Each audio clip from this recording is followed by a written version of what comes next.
महिमा पराक्रम सन्मान त्याच्या नावाला. त्याची दया आमच्यासाठी अखंड आहे. कधीच त्याच्या करुणेमध्ये खंड पडत नाही. प्रश्न उरतो, एवढा चांगला देव आमच्या बरोबर असताना परिस्थिती देव का बदलत नाही? शास्त्र सांगतं की त्याची दया सनातन आहे. आई आपल्या ताण्याला विसरेल, पण परमेश्वर त्याच्या लोकांना कधी विसरत नाही असं बायबलमध्ये लिहिलेलं आहे. परंतु आज जगाची परिस्थिती जर पाहिली, पुष्कळ लोक रडत आहेत.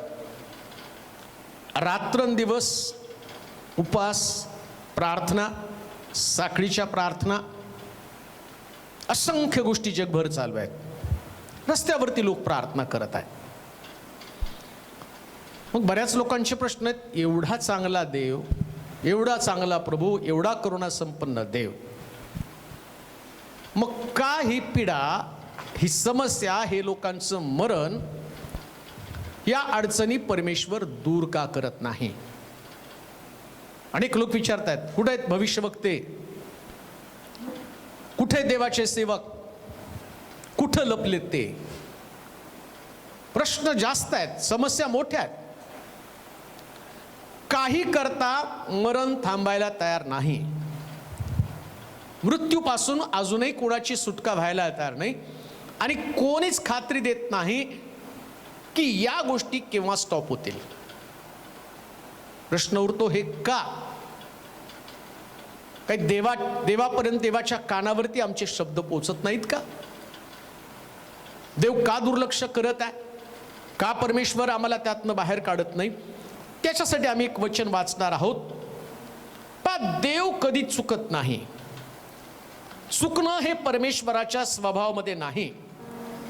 परंतु परमेश्वर वारंवार त्याच्या लोकांना वेगवेगळ्या पद्धतीनं जागं करून या लोकांना स्थिर करण्याचं काम करत आहे.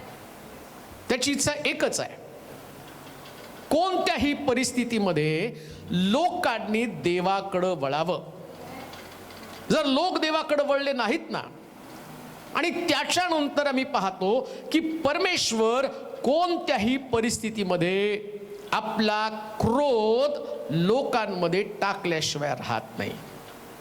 मला वाटतं विलाप गीत त्याचा 2रा अध्याय आणि त्याचं पहिलं वचन आपण वाचणार आहोत. विलाप गीत त्याचा 2रा अध्याय आणि त्याचं पहिलं वचन. परमेश्वर जो आहे तो कशा पद्धतीचा परमेश्वर आहे, का या सगळ्या परिस्थितीला जबाबदार कोण आहे, ही परिस्थिती कोणी निर्माण केलेली आहे, का परमेश्वर लोकांचं ऐकत नाही, वाचणार आहोत. विलाप गीत आणि त्याचा 2रा अध्याय आणि त्याचं पहिलं वचन जर आम्ही वाचलं तर आम्हाला कळेल की कशा पद्धतीनं देव त्याच्या लोकांची भेट घेत आहे, कशा पद्धतीनं देव त्याच्या लोकांना शासन करत आहे, कशा पद्धतीनं देव त्याच्या लोकांना दंड देण्याचं काम करत आहे. विलाप गीत त्याचा 2रा अध्याय आणि पहिलं वचन. सियोनेचा शोक परमेश्वराकडून, सियोनेचा शोक परमेश्वराकडून. हाय हाय हाय हाय. प्रभू सियोन कन्येस क्रोध रूप अब्राने कसा वेष्टित आहे. क्रोध रूप अब्राहनं कसा वेष्टित आहे. त्याने इस्रायलाचे वैभव, इस्रायलाचे वैभव आकाशातून पृथ्वीवर जुगारून दिले आहे. पृथ्वीवर जुगारून दिला आहे. त्याने आपल्या संतापाच्या दिवशी आपल्या पदासनाचे स्मरण केले नाही. बायबल सांगतं संतापाच्या दिवशी देव इस्रायलाचं वैभव काढून घेतो. ज्या दिवशी देव संतापतो ना, 2020 वर्ष अनुग्रह, कृपा, आशीर्वाद, देवानं वाट पाहणं, पश्चातापाची संधी देणं, वेगवेगळ्या संदेशाच्या द्वारे लोकांशी बोलणं, परंतु मनुष्याचं अंतःकरण इतकं हट्टी, इतकं बलिष्ठ बनलं की परमेश्वराला आपला क्रोध, आपला संताप या पृथ्वी तलावरती पाठवावा लागला. तो देव आहे. देवानं जगावर एवढी प्रीती केली की प्रीती खातर त्यानं आपला पुत्र दिला, एकुलता एक पुत्र. मग परमेश्वर जर एवढं प्रेम करतो ना, बायबल सांगतं त्याच्या प्रीतीची लांबी, रुंदी, खोली, उंची मोजता येत नाही. हे देवाचं हृदय आहे. मग परमेश्वराचं प्रेम पुत्राच्या द्वारे जगाला प्रगट होतं आणि पुत्राच्या द्वारे जगाचा उद्धार होतो. हे परमेश्वराचं प्रेम आहे. देवानं जगावर एवढी प्रीती केली, एकुलता एक पुत्र दिला. आता देवाचं प्रेम जगासाठी, देवाचा संताप पण जगासाठी. प्रेम दिसतं ना, मग देवाचा संताप पण पहा. जर प्रेमानं जगाचं तारण होतं तर संतापानं जगाला उद्ध्वस्त पण तो करतो. ज्या दिवशी देव संतापतो, ज्या दिवशी परमेश्वराला चीड येते, काय सांगतं शास्त्र माहिती का? तो सगळं वैभव काढून घेतो, अर्थव्यवस्था उद्ध्वस्त करून टाकतो, GDP खाली काढून टाकतो, लोकांच्या हातातलं काम जातं. हे परमेश्वराचा संताप आहे. कोणी कितीही प्रयत्न केला ना तरी सुद्धा या गोष्टीपासून कोणी वाचू शकत नाही. आकडे सांगतील, आमच्या सरकारने सांगितलं 21 दिवस, मग म्हटले आणखीन 30 दिवस, नाही वाचू शकत. पण तरी सुद्धा मी तुम्हाला सांगणार आहे सर, ते शेवटी तुम्हाला कळेल, देवाची दया सनातन आहे. परमेश्वर संतापला, आणि ज्या दिवशी परमेश्वर संतापतो ना त्या दिवशी जगाची अवस्था काय होती हे शास्त्राशिवाय तुम्हाला दुसरीकडे कुठं सापडणार नाही. पुष्कळ लोक म्हणतात याच्यानं घडलं त्याच्यानं, कोण म्हणतं देवाकडनं करून आला नाही. अहो कोणाकडनं आलं, काय आलं, पण परमेश्वर संतापला हे निश्चित आहे. त्याचा विचार करू नका, त्या मरीचा विचार करू नका. पण एक गोष्ट ध्यानात घ्या, आता देव रागावलेला आहे, आणि देव रागावतो ना त्यावेळेस जगाची अवस्था काय होती हे शास्त्रामध्ये लिहून ठेवलं. पहिला अध्याय आणि पहिलं वचन, विलापगीत पहिला अध्याय आणि त्याचं पहिलं वचन आपण वाचणार आहोत. काय घडतं देव संतापतो त्यावेळेस? बंदिवान सियोनचा शोक, हाय हाय, लोकांनी गजबजलेली नगरी, लोकांनी गजबजलेली नगरी कशी एकांतात बसली आहे, कशी एकांतात बसली आहे. राष्ट्रांमध्ये जी थोर तिला कसे वैधव्य आले आहे, राष्ट्रांमध्ये जी थोर तिला कसं वैधव्य आलं आहे. परगणांमध्ये जी राणी ती कशी करभार देणारी झाली आहे, ती कशी करभार देणारी झालेली आहे. बायबल सांगतं ज्यास परमेश्वर संतापतो ना त्यास गजबजलेली नगरी एकांत बनते. ज्या नगराला देवानं वैभव दिलं, ज्या नगराला देवानं व्यापार दिला, ज्या नगराला देवानं सगळ्या चांगल्या गोष्टीचा पुरवठा करून जे नगर देवानं स्थापित केलं, त्या नगरामध्ये ज्यावेळेस पाप वाढतं ना, शास्त्र सांगतं गजबजलेली नगरी शांत होती. व्यापार बाजारपेठा ठप्प होऊन जातात, लोकांच्या हाताला काम मिळू शकत नाही. एवढंच नव्हे, शास्त्र सांगतं परमेश्वराचा संताप, परमेश्वराचा क्रोध ज्यावेळेस लोकांवरती, राष्ट्रावरती, जगावरती आणि पाठवला जातो ना त्यावेळेस लोकांची सगळी आर्थिक कुवतच उद्ध्वस्त केली जाते. शांत नगरी, राणीसारखी नगरी आता करभार देणारी नगरी बनली. उत्पन्न नाही पण जास्तीचा कर तुम्हाला द्यावा लागणार आहे. हे परमेश्वराच्या क्रोधाचं लक्षण आहे. काय देवाला इतकं सहजपणे आजपर्यंत तुम्ही घेऊन आला? परमेश्वर तुमच्यासाठी फक्त रविवारचा एक दिवस त्याच्या मंदिरामध्ये गेलो तर गेलो, आराधना केली तर केली, कोणत्या वेळेला हजर झालो तर झालो, नाही हजर झालो तर नाही झालो, माझं जीवन माझं आहे, माझ्या पद्धतीने जगणार, मला वाटतं तसा विचार करणार. मग लक्षात ठेवा, जास्त काळ देव सोसत नाही. 2020 त्यानं गाठलं आणि राष्ट्राला, देशांना, नगरांना त्यांनी हलवायला सुरुवात केली. का तर परमेश्वर रागावलेला आहे. अजूनही लोकांच्या लक्षात येत नाही, परमेश्वर संतापलेला आहे. आणि परमेश्वर संतापतो ना त्यास नगर हलवून टाकतो. परमेश्वर संतापतो ना त्यास अर्थव्यवस्था ढासळण्याचं काम तो करतो, जिथून तुमचं आर्थिक स्रोत आहे. पुढं काय, आणखीन एक वचन वाचू, 11 वचनामध्ये वाचूया. विलापगीत पहिला अध्याय 11 वचन. तिचे सर्व लोक तिचे सर्व लोक उसासे टाकीत आहेत, उसासे टाकीत आहेत, अन्नान्न करीत आहेत, अन्न करीत आहेत, आपला प्राण वाचविण्यास आपल्या प्राण वाचवण्यास त्यांनी भाकरीच्या मोबदल्यामध्ये आपल्या रम्य वस्तू दिल्या आहेत. ज्यावेळेस देव संतापतो ना, तेच तुमच्या हातातली भाकरच काढून घेतो. ज्या वस्तू तुमच्यासाठी रम्य आहे, जे लोक व्यापार करण्यासाठी, जे लोक नोकरी धंद्यासाठी वेगवेगळ्या गावांमध्ये गेलेत, कोणी मुंबईला गेलं, कोणी पुण्याला गेलं, कोणी राजस्थानमध्ये केलं, कोण गुजरातमध्ये गेलं, आणि त्यांनी भरपूर काही रम्य वस्तू कमवल्या, जे त्यांना एंटरटेन करतात, जे त्यांची मनोरंजन करतात, जे त्याचं करमणूक करतात. पण ज्या दिवशी परमेश्वर संतापतो ना, त्या दिवशी ज्याच्यामध्ये तुमचा जीव जडला जातो ना, तुम्हाला कळतं याच्यापेक्षा भाकरीचं मोल जास्त आहे. आणि शास्त्र काय सांगतं माहिती का? भाकरीच्या मोबदल्यामध्ये त्यांनी आपल्या रम्य वस्तू विकून टाकल्या. काय जगाची परिस्थिती याच्यापेक्षा वेगळी आहे?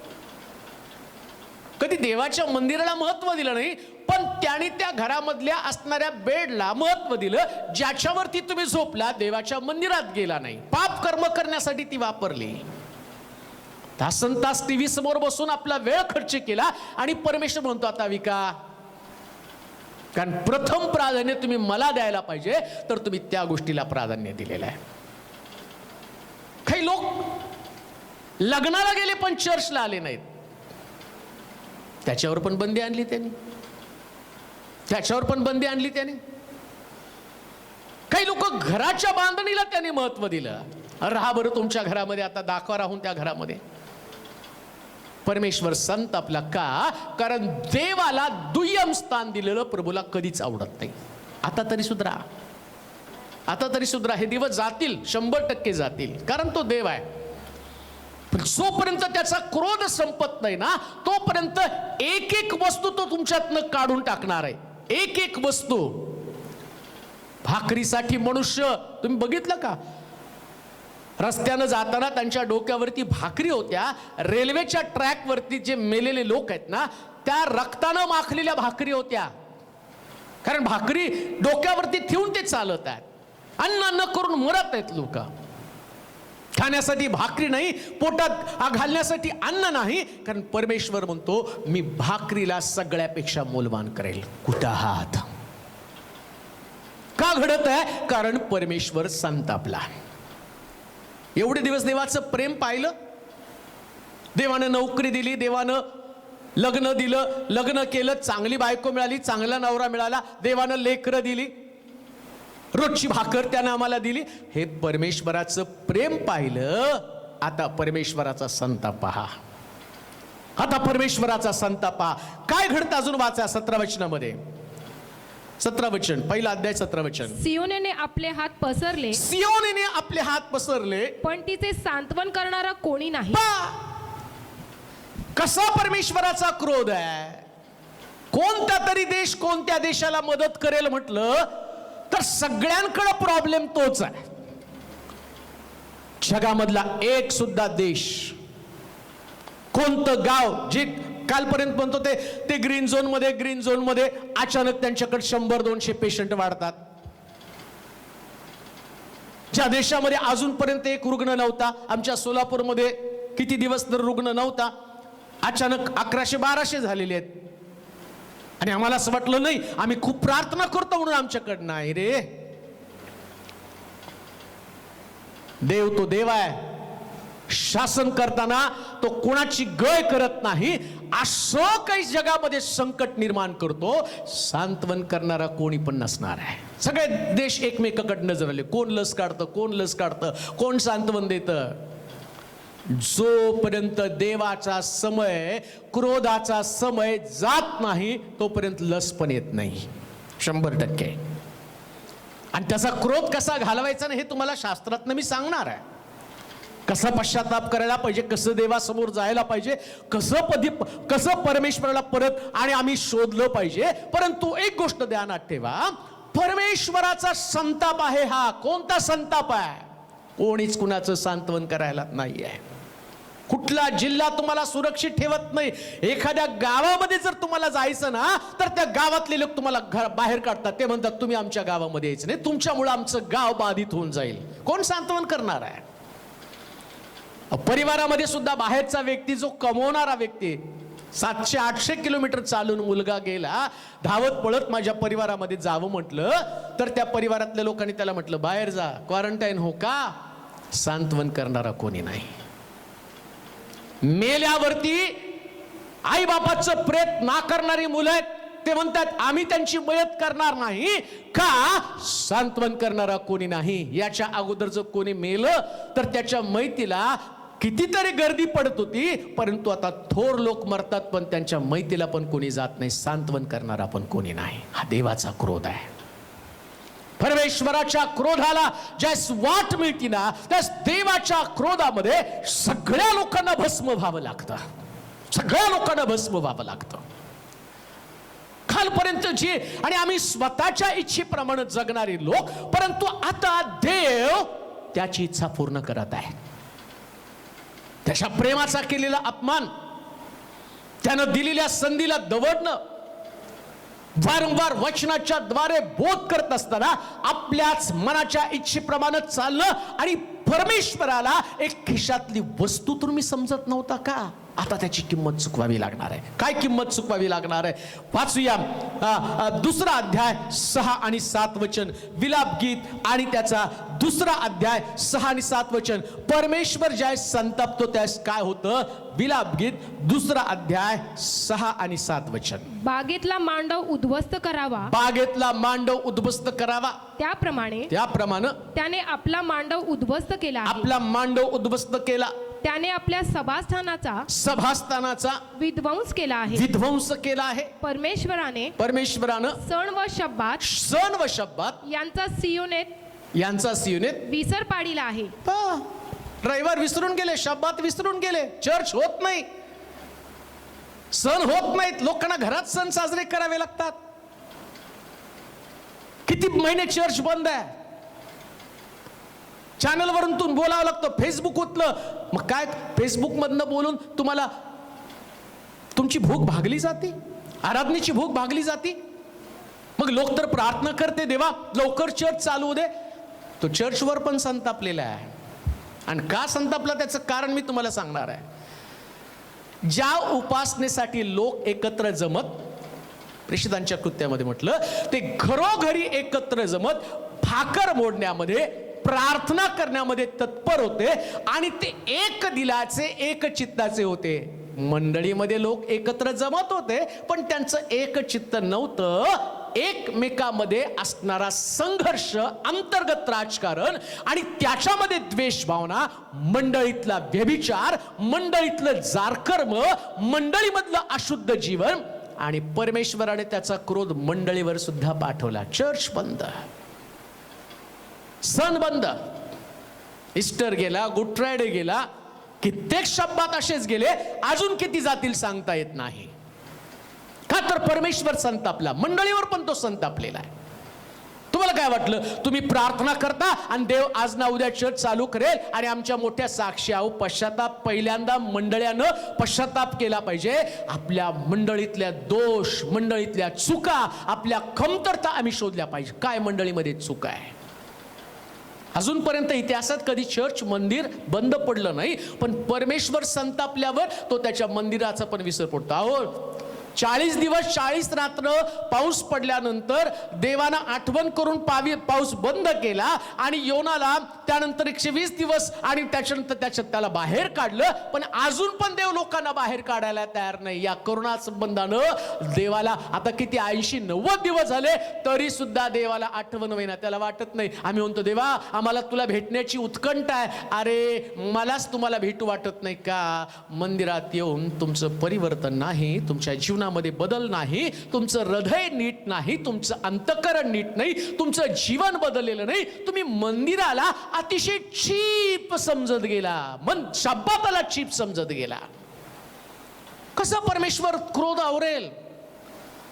कसा परमेश्वर क्रोध आवरेल?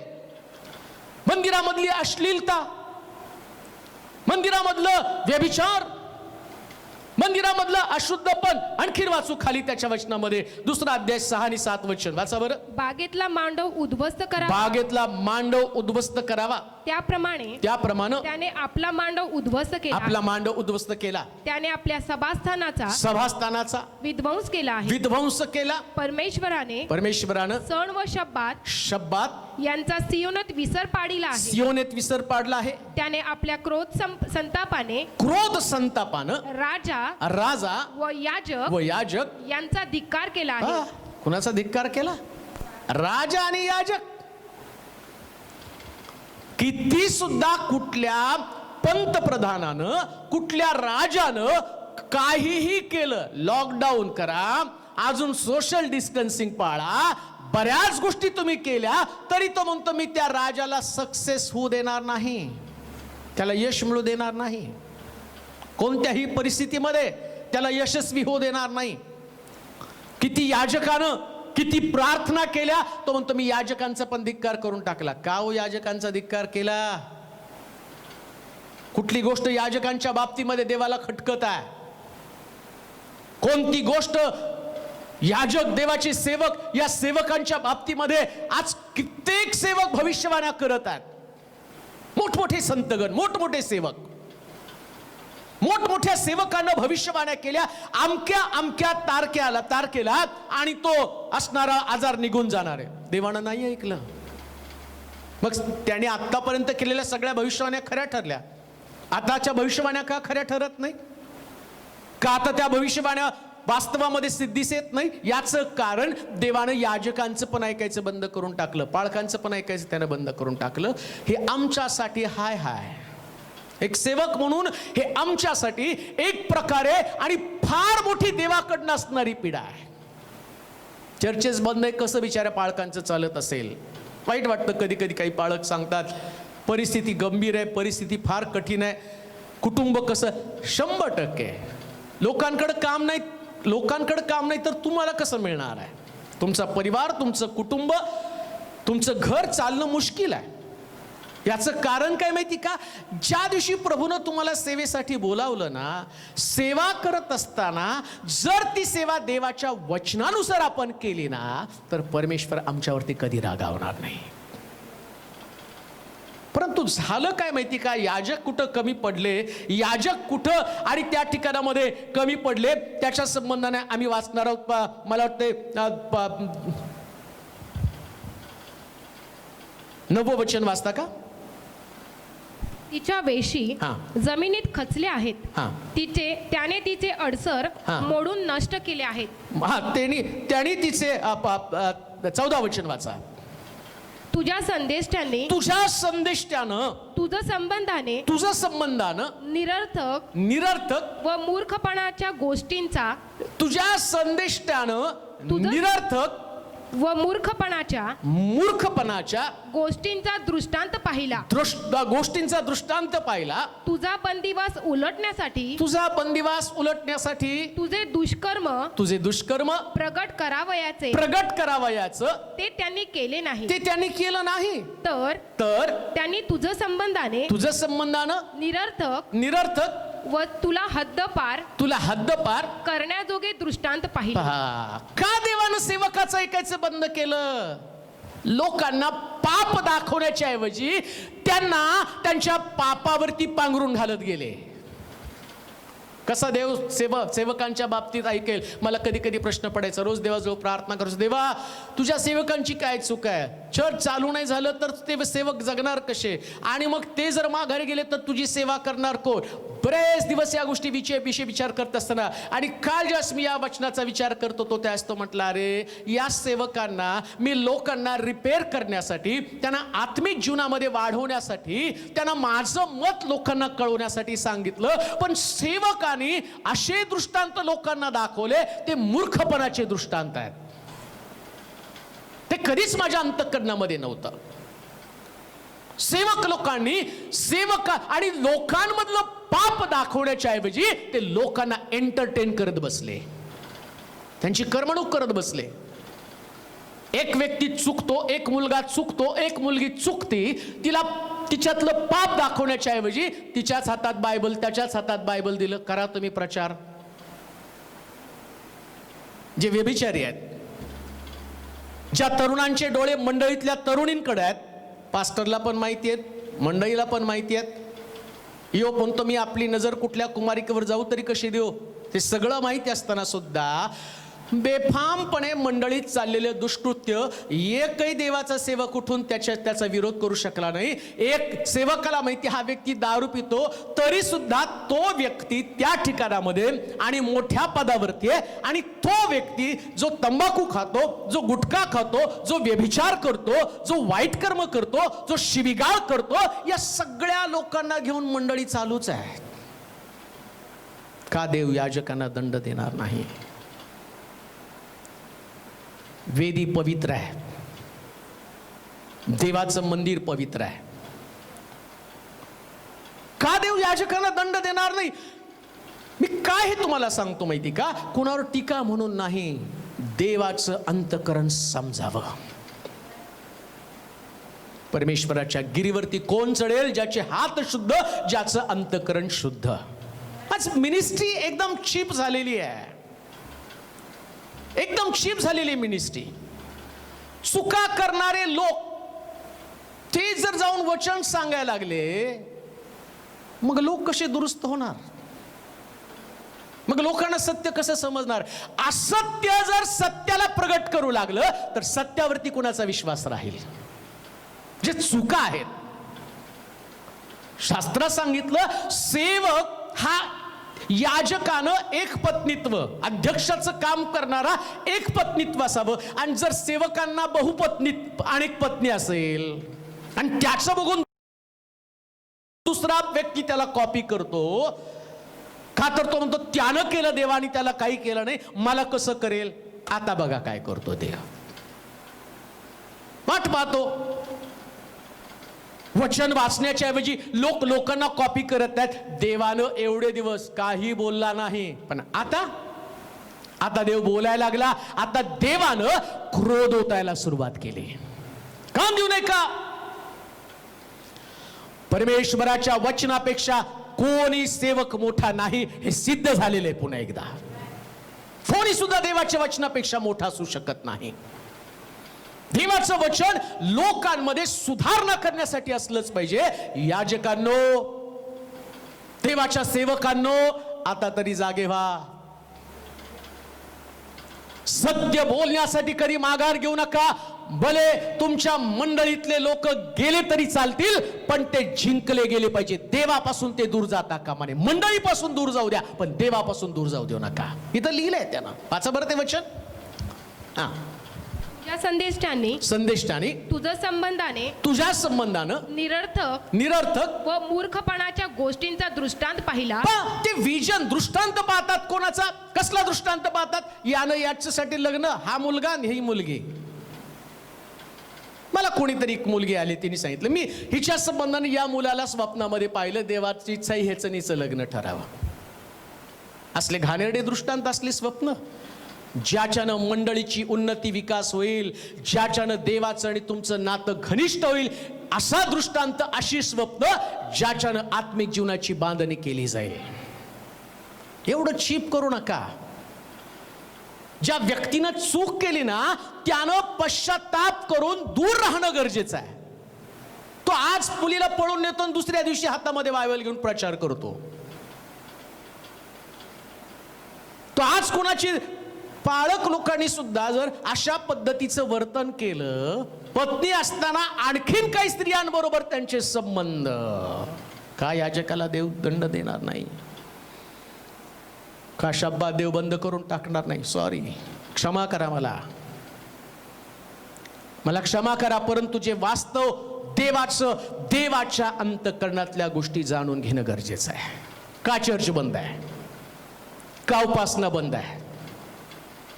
पुलपीटवर जर क्वायर त्या ठिकाणामध्ये आहेत आणि क्वायरमध्ये भ्रष्टता निर्माण व्हायला लागली, मुला मुलींचं लक्ष आराधना करताना जर ते एकमेकाकडे पाहून अश्लील हावभाव करत आहेत, अश्लील चाळे करत आहेत, देव मंदिर चालू का ठेवील? का परमेश्वर अशा लोकांकडनं त्याची उपासना करून घेईल? मंदिराचं पावित्र्य जर अशा पद्धतीने भंग व्हायला लागलं निरर्थक दृष्टांत, निरर्थक स्वप्न, निरर्थक गोष्टी त्या ठिकाणामध्ये जर घडल्या गेल्या तर परमेश्वर त्या संदेष्टांना पण दंड देणार आहे, सेवकांना पण दंड देणार आहे. पर्यायानं मंडळीवरती दंड. म्हणून मंडळी या नात्यानं मी काय केलं पाहिजे? जपलं पाहिजे मंडळीला. मंडळीची शुद्धता ही ख्रिस्ताची वधू आहे. मला एका सेवकानं सांगितलं होतं की एकदा एक तरुण चर्चमध्ये जास्तच भानगडी लफडे करायला लागला आणि मग एका सिनियर पाळकाला मी भेटलो. मी म्हटलं बघ ना, तो सारखं एक लफड झाले की दुसरं करत आहे. त्यांनी मला काय सल्ला द्यावा काय सिनियर पाळकाने, एक काम कर, त्याला ना दुसऱ्या ठिकाणात सेवेला पाठव. मी त्याचं तोंड बघितलं. हा इथं लफडे करतो, मग तिथे गेल्यावर लफडच करणार ना, तो कसली सेवा करणार आहे? ही वृत्ती, हे वास्तव मी खरं सांगतो, मी खोटं सांगत नाही. जर अशा पद्धतीने सेवा चालू असेल तर देव मंडळी कशी चालू ठेवेल? काय पावित्र्य, काय शुद्धता. चर्च एक प्रकारचा विनोद बनत चाललेला आहे. सेवा एक प्रकारे विनोद बनत चाललेली आहे. बायबल मधनं बोलणं सोपं आहे, बोलायसाठी नाही, बायबल आचरणासाठी आहे. हे आचरण, ती शुद्धता, ती पवित्रता, ते चांगले विचार, मंडळीमध्ये सुद्धा ते चांगले विचार असले पाहिजेत. तो अशुद्ध कर्म करणाऱ्यांपासून दूर व्हा. पाप करणाऱ्यांचा सर्वांसमक्ष निषेध कर. पाप करणाऱ्या लोकांच्या बरोबर जर तुम्ही उभं राहिला, देव मंडळी कशी चालू ठेवेल? कशी मंडळी, कसं चर्च चालू राहील? कित्येक वेळा पाळक लोक पण घाबरतात आणि त्यांना त्या व्यक्तीला शासन करण्यासाठी, त्याला बोध करण्यासाठी. का? कारण त्या व्यक्तीच्या मागं कोणीतरी उभं राहतं आणि मग त्या पाळकाच्या विरोधामध्ये ते लोक उभं राहतात. तरी सुद्धा मी तुम्हाला सांगतो, ज्या पद्धतीनं आम्ही पाहतो की आणि संदेष्टानं दाविदाला सांगितलं आणि त्याला म्हटलं, दाविदा, नाथान संदेष्टा दाविदाला म्हटला, दाविदा, आणि तू व्यभिचार केलेला आहे आणि तू दुसऱ्याची पत्नी आपल्या घरामध्ये आणलेली आहे. त्याला माहिती आहे दावीद रागावला तरी चालेल आणि दाविदानं माझा शिरच्छेद केला तरी चालेल. जसं मी पाहतो योहानानं हेरोद राजाला सांगितलं, तो आपल्या भावाची बायको आणली आणि योहानाचा शिरच्छेद झाला. सेवक लोकांनो, जर मंडळी सतत चालू राहायला पाहिजे तर तुमचं आणि माझं कर्तव्य काय? लोकांना त्यांच्या चुका दाखवणं. जर असं झालं तर चर्च कधी बंद होणार नाही. का देव संतापला? चर्च मधली अव्यवस्था. का चर्च बंद झालं? कारण चर्चला एक क्लबचं स्वरूप आलेलं आहे. तिथं कशाला मुलं मुली येतात? तर ते फक्त प्रेम करण्यासाठी येतात, देवावर नाही पण एकमेकावर. ख्रिस्ताच्या प्रीतीपासून मला कोण विभक्त करेल? ती मुलगी नाही मिळाली की चर्च सोडलं आणि मग दुसरा पाळक त्यांना बोलवून त्यांना मिनिस्ट्री देतो. कसली मिनिस्ट्री, कसली सेवा? किती वाईट गोष्टी जगामध्ये चाललेल्या आहेत, मंडळांमध्ये किती वाईट गोष्टी चाललेल्या आहेत. आणि पवित्र शास्त्र काय सांगतं? देव कोपलेला आहे. त्यानंतर 17 वचन वाचा. पहिला अध्याय, दुसरा अध्याय 17 वचन. परमेश्वराने योजलेल्याप्रमाणे केले आहे. परमेश्वरानं योजल्याप्रमाणे केले आहे. त्याने प्राचीन काळापासून दिलेली ताकीद अंमलात आणली आहे. जे शास्त्रात लिहून ठेवलं होतं त्या पद्धतीने तो करायला लागलेला आहे. आधी आजपर्यंत त्यानं सांगितलं, 2020 वर्षापर्यंत तो सांगत होता, हे करू नका, हे करू नका, हे करू नका, हे करू नका. 1 करतो, 2 करतो, 3 करतो, 4 करतो, 5 करतो, 10 करतो. 1 वर्ष, 2 वर्ष, 3 वर्ष, 2020 वर्ष तेच. 2020 वर्षापर्यंत हेरोद राजा जर अस्तित्वात असेल, 2020 वर्षापर्यंत जर दावीद अस्तित्वात असेल, मग परमेश्वर त्याच्या योजलेल्या गोष्टीप्रमाणे, जे शास्त्रात लिहून ठेवलं त्याप्रमाणे. संयम म्हणजे देवाची दुर्बलता नाही, संयम देवाची ताकद आहे. आणि देवाची ताकद आता तुम्हाला लक्षात येईल. ज्या दिवशी देवाचा हात पडतो ना, कितीही तुमचे सायंटिस्ट प्रबळ असू द्या, किती तुमचं तंत्रज्ञान जगातलं अद्भुत असू द्या, किती ऍडव्हान्स तुम्ही असू द्या, सगळ्यात ताकदवान राष्ट्र अमेरिका आणि सगळ्यात जास्त टेक्नॉलॉजी अमेरिकेकडं, परंतु सगळ्यात जास्त बाधित लोक त्यांच्याकडेच आहे. कोणीच त्यांना वाचू शकत नाही. का तर देवानं ते ठरवलेलं आहे. ताकीद देऊन देऊन परमेश्वर कंटाळला. किती सांगणार आहे. आम्ही सुद्धा ताकीद दिल्यावर म्हणतो जा आता तुझं तू मर. देव पण म्हटलं आता मरा तुमचं तुम्ही, आता करा प्रार्थना, तो टेका गुडघे, करा भविष्यवाण्या. कोणाची भविष्यवाणी देव आता सिद्धीस नेणार नाही या काळामध्ये. का? याजकांचं पण त्यांनी ऐकायचं बंद केलं. एकानं केलं पण सगळ्यांचंच त्यांना ऐकायला बंद केलं. नको मला तुमचं कंटाळाला ऐकून ऐकून. बस झालं तुमचं कुठवर सहन करू, कुठपर्यंत तुमची वाट पाहू ना. तुम्ही मला पसंत पडणारे लोक करतात. आणि माझ्या पुत्राचं येणं आता जवळ होत आलेले. आता तरी लोकांना शुद्ध करा, आता तरी लोकांना पवित्र करा, आता तरी लोकांना समजू द्या चांगलं काय वाईट काय. देवाचं अंतःकरण तुम्ही लोकांना कुठपर्यंत समजावून सांगणार नाही. माझे मार्ग त्यांना कुठपर्यंत तुम्ही दाखवणार नाही. कुठपर्यंत तुम्ही आणि मला एखाद्या जमेस धरलेल्या व्यक्तीप्रमाणे कराल. का तुम्हाला वाटत नाही माझं अंतःकरण लोकांना समजून सांगावं? शास्त्र सांगतं त्यानं नेमलेल्या समयाप्रमाणे आणि नेहमीच त्या गोष्टी करणारे. काय करणारे? 21व्या वचनामध्ये वाचूया. 21व्या वचनामध्ये तरुण व वृद्ध रस्त्यात जमिनीवर पडले आहेत. रस्त्यात जमिनीवर पडले आहेत. माझ्या कुमारी व माझे तरुण तरवारीने पडले आहेत. देव ज्यास रागावतो ना तर त्याच्यामध्ये तरुण पण सोडत नाही, तरुणी पण सोडत नाही. आधी म्हणत होते की नाही याचा तरुणांवरती नाही प्रभाव होणार करोनाचा. आता म्हणतात तरुणावर. मग आजकाल आलं ज्यांचा रक्तगट ए आहे आणि त्यांना करोना जास्त गाठणारे. परत काल एक संशोधन आलं ज्यांना टक्कल पडलं त्यांच्यावरती करोनाचा प्रभाव. अहो टक्कल असू द्या, तरुण असू द्या, म्हातारे असू द्या, बायबल सांगतो तो सगळ्यालाच गाठणार आहे. का? कारण हा देवाचा क्रोध आहे. ध्यानात घ्या. कोणी नाही वाचणार. मी तुम्हाला भीती घालत नाही, मी तुम्हाला जाग करण्याचं काम करत आहे. कारण देवाचा क्रोधच तसा आहे. जो त्याच्या नजरेला दिसेल ना आणि तो बरोबर उद्ध्वस्त होणार आहे. म्हणून म्हटलं क्रोधाचा सपाटा जाईपर्यंत लपून राहा, प्रार्थना करत राहा घरामध्ये. उगाच रस्त्यावरती इकडे तिकडे फिरू नका. कोणाला गाठेल, कोणाला उद्ध्वस्त करेल सांगता येत नाही. किती पण बिलीवर्स असू द्या आणि तो उगाच रस्त्यावरती फिरत राहिला ना गाठेल तुला पण. कोणी चॅलेंज करू शकत नाही देवाला. कारण देवानं आता आपल्या क्रोधानं आणि त्या सगळ्याला उद्ध्वस्त करण्याचं ठरवलं. 21 वचन वाचा. तरुण व वृद्ध रस्त्यात जमिनीवर पडले आहेत. 19 वचन वाचा आधी. उठ रात्रीच्या प्रारंभी विलाप कर प्रभू समोर आपले मनोगत पाण्यासारखे ओत.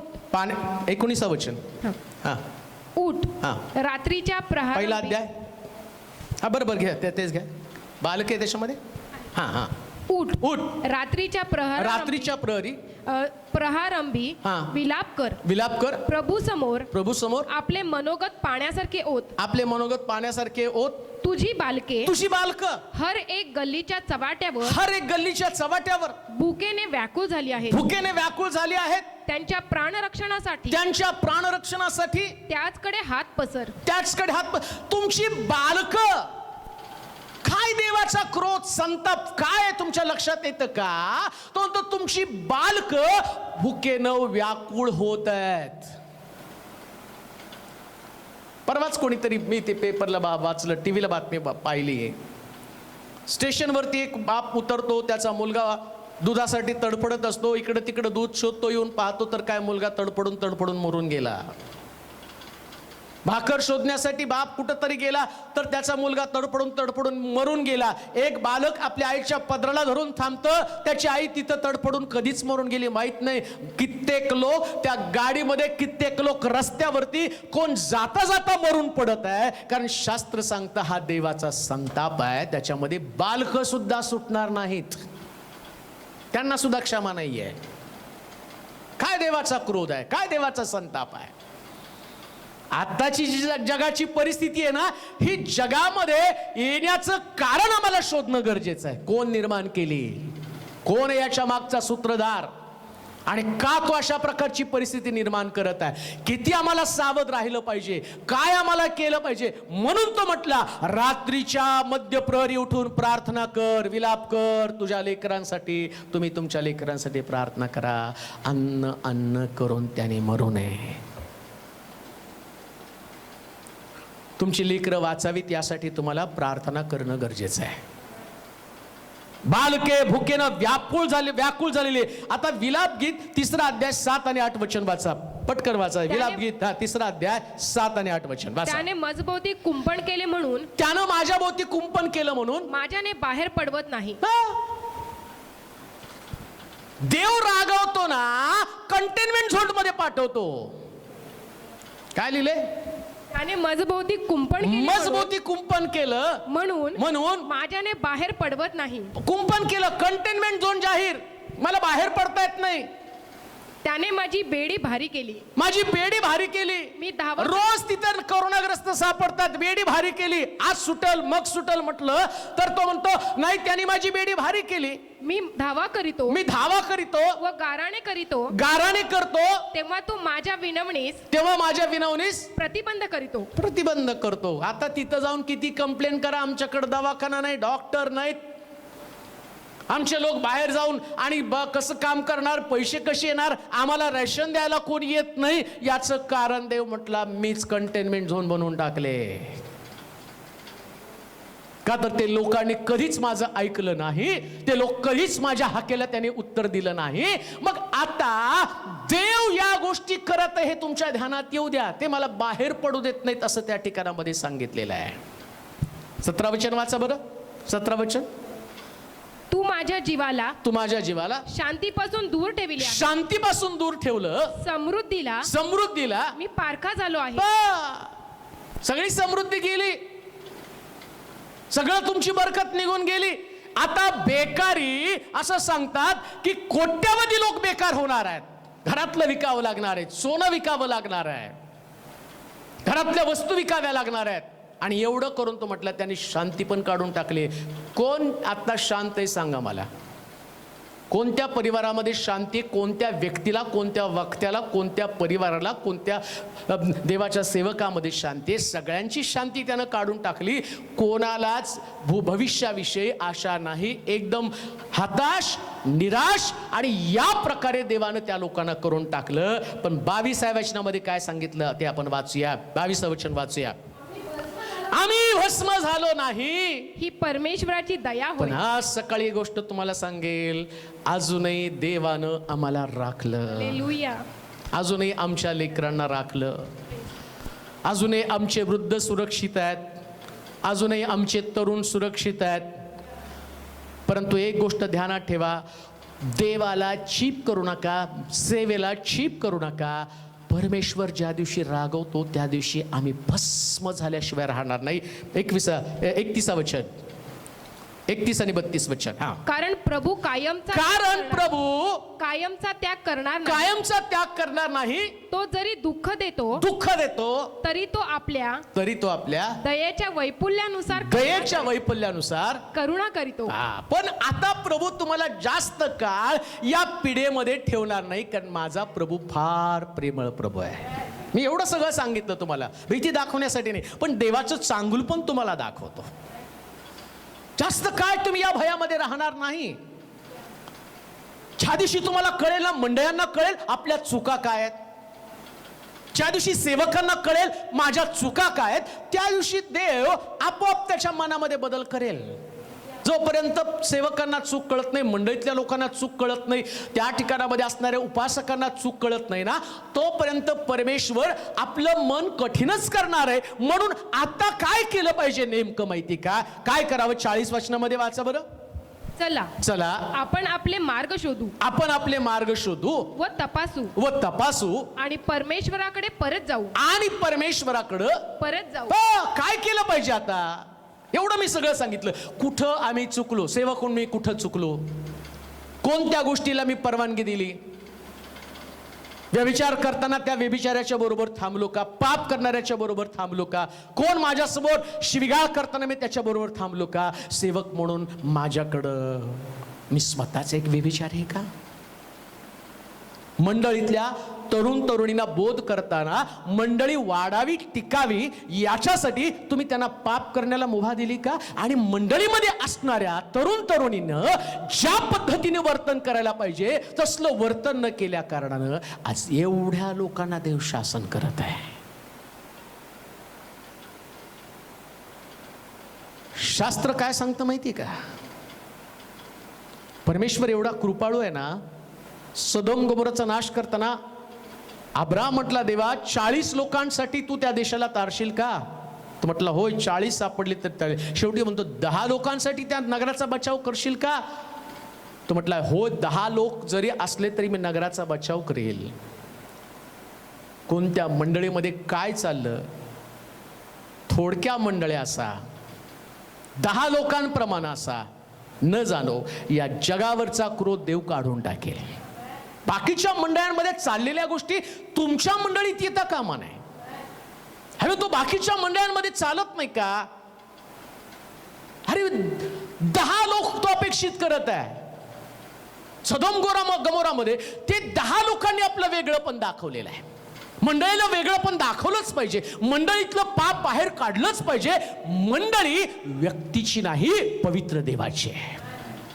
मंडळीमध्ये जग येता कामा नये, मंडळीमध्ये पवित्र शास्त्रातले सिद्धांत येऊन मंडळीला शुद्ध, पवित्र आणि ख्रिस्तासाठी तयार वधू म्हणून तिला सादर करायचंय. किती वाईट गोष्ट आहे. इंग्लंडमध्ये चर्च चालू झाल्यावरती ज्यावेळेस ते पास्टर आतमध्ये फिरत होते ना, तर त्याच्यामध्ये कितीतरी लोक मेलेत आणि त्या मेलेल्या लोकांचे फोटो तिथं पाहिले आणि तो पाळक रडत आहे, हे लोक आमच्यामध्ये नाहीत. देवाचे संतगण हो, सेवकगण हो, अशी वेळ मंडळीवरती येऊ देऊ नका की देवानं त्या मंडळीतल्या लोकांना हलवावं आणि मंडळ्या रिकाम्या व्हाव्या.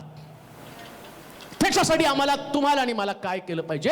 एक सेवक या नात्यानं तेवढंच प्रभावीपणे देवाचं वचन सांगून लोकांमधल्या चुका दाखवल्या पाहिजे. असे दृष्टांत, असे संदेश नको जे लोकांना गोड गोड वाटतील, ज्याच्यानं वाहवा होईल, ज्याच्यानं तुमची आर्थिक बाजू भक्कम होईल, पण मंडळीची आत्मिक समृद्धी मात्र पूर्णपणे उद्ध्वस्त होईल. असले संदेश नको. मंडळी आत्मिक जीवनामध्ये उंच व्हायला पाहिजे. प्रभू जास्त दिवस ते करणार नाही. तो म्हटला चला आपण आपले मार्ग तपासू. वाचावर वचन. चला आपण आपले मार्ग शोधू व तपासू आणि परमेश्वराकडे परत जाऊ. आपण आपले हात वर स्वर्गातील देवाकडे करून आपली अंतःकरणे त्याचकडे उन्नत करू. आम्ही अपराध केला व फितुरी केली, त्यांची तू क्षमा केली नाही. तू क्रोध व्यक्त होऊन आमचा छळ केला. तू वदिलं दया केली नाही. तू आपणा स्वतःस अब्राहाने अच्छा दिले. बस नाही दया केली त्यांनी, पण आता पश्चाताप करणं गरजेचं आहे. अंतःकरण नीट करणं गरजेचं आहे. कान देऊ नये का? एवढे दिवस तुम्ही घरामध्ये आहात ना, अंतःकरण नीट करा, एकदम चर्चची द्वार उघडली जातील. पहिले अंतःकरण नीट करा, हात स्वच्छ करा, विचार स्वच्छ करा. सेवा करताना जे संदेश देत आहेत त्यांनी स्वतःला तपासून घ्या. संदेश देणं सोपं आहे, संदेश अनुभवणं कठीण आहे. संदेश अनुभवा, देवाचं वचन आपल्या जीवनात लागूकरण करून घ्या. सेवकांनो, ज्या दिवशी चर्च उघडला जाईल ना, त्या दिवशी उघडलेल्या चर्चमध्ये प्रत्येक व्यक्तीला तिचा दोष, तिच्या चुका दाखवा. का तर ते प्रभूसाठी पवित्र असं पात्र बनणं गरजेचं आहे. मंडळी शुद्ध, पवित्र आणि देवाला आवडणं गरजेचं आहे.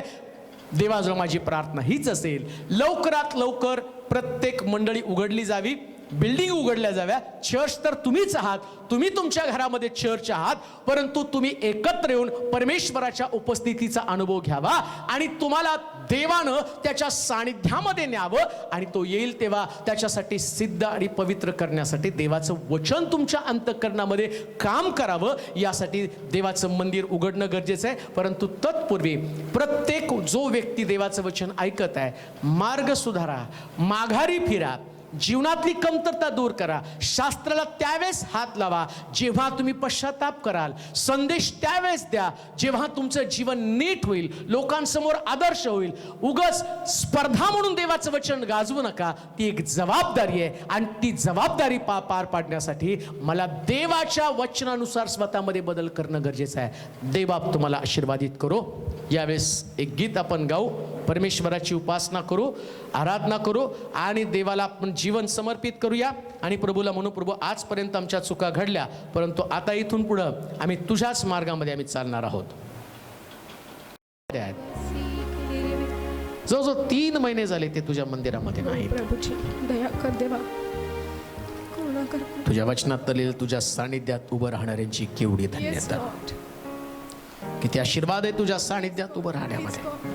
हे आम्हाला 3 महिन्यात लक्षात आलेलं आहे. परंतु माफ कर, तू तुझ्या निर्णयावरती ठाम आहे. कित्येक लोकांनी तुझ्या वचनाची भेळ मिसळ करून लोकांना पापापासून वाचावं याविषयी कोणी जागं नव्हतं. आराधना, उपासना, संदेश देणं, भविष्यवाण्या करणं, आम्हाला असं वाटलं एवढं म्हणजेच देव आहे. पण देव म्हणजे पवित्रता, देव म्हणजे शुद्धता. देव ज्यास आमच्याकडे पाहतो ना त्यास त्याला आमच्या जीवनातली पवित्रता दिसणं गरजेचं आहे. प्रभू, आम्ही एक याजक म्हणून तुझ्या समोर येतो. काही चुका माझ्यामध्ये आहेत, मी स्वतः अंतर्मुख होत आहे.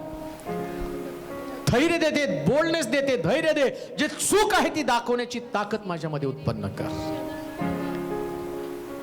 कॉम्प्रोमाइज कधीच तू केलं नाही, तडजोड कधी केलं नाही. आखानाच्या घरात वस्तू सापडल्या त्याचं घरदार जाळून टाकायला सांगितलं. फिनहासनं त्या तरुणाला पकडून आणलं ज्यानं आणि त्या स्त्रीला घरामध्ये आणलं होतं, त्यांनी बर्ची काढली आणि त्या फिनहासनं त्याला उद्ध्वस्त करून टाकलं. कुठे आहे ते फिनहास? देवा माफ करा मला. आज मंडळांची अवस्था खरंच वाईट आहे.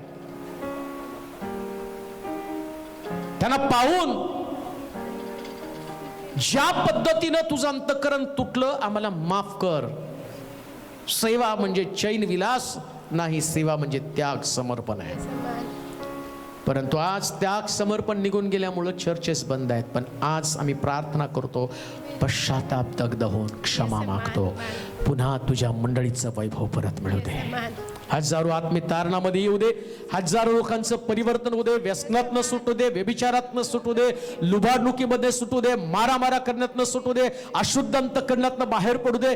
ऐकणाऱ्यांचे कान भनाणले जाऊन त्यांच्यातल्या चुका, त्यांचे मार्ग त्यांना दिसू दे. तरुणांचे, तरुणीचे आणि त्यांच्या जीवनातली पवित्रता त्यांना समजू दे प्रभू. आणि त्यांना पुन्हा एकदा नीट कर आणि तुझ्या पवित्र मंदिरात पावित्र्य आणि युक्त होऊन तुझी उपासना करण्यासाठी घेऊन ये. सगळ्या लोकांचे प्रश्न सुटू दे प्रभूजी. आमच्या देशासाठी प्रार्थना करतो, जगासाठी प्रार्थना करतो, शहरासाठी प्रार्थना करतो. सगळ्यांना वाचव. आम्ही भस्म झालो नाही म्हणून तुझे आभार मानतो. प्रत्येक परिवाराचं संरक्षण कर. ऐकणाऱ्या प्रत्येकाला येशूच्या रक्ताखाली मी आणत आहे प्रभू. हॉस्पिटलमध्ये काम करणारे कोविड योद्धे, रस्त्यावरती आणि पोलीस आहेत, त्यांचं संरक्षण कर देवा. आणि सगळे लोक जात येत आहेत, परंतु त्या सगळ्यांचा बचाव कर. काम करणाऱ्या प्रत्येक विश्वासणाऱ्या व्यक्तीच्या बरोबर तू राहा. आणि ज्या चर्चेस चालू होतील प्रभू, एकही आत्मा गमावलेला नसावा, तर सगळे आत्मे सुरक्षित राहून देवाच्या घरात ते येऊन त्याची उपासना करावी असं हो दे. धन्यवाद देतो, तुझी स्तुती करत तुला गौरव महिमा देत. येशूच्या नावात ही प्रार्थना विनवणी केली म्हणून तो ऐक. आमेन. आता दे बापाची प्रीती, प्रभू येशू ख्रिस्ताची कृपा, पवित्र आत्म्याची सहभागिता तुम्हा सर्वांबरोबर आता आणि सदा सर्व काळ असो. आमेन. आमेन.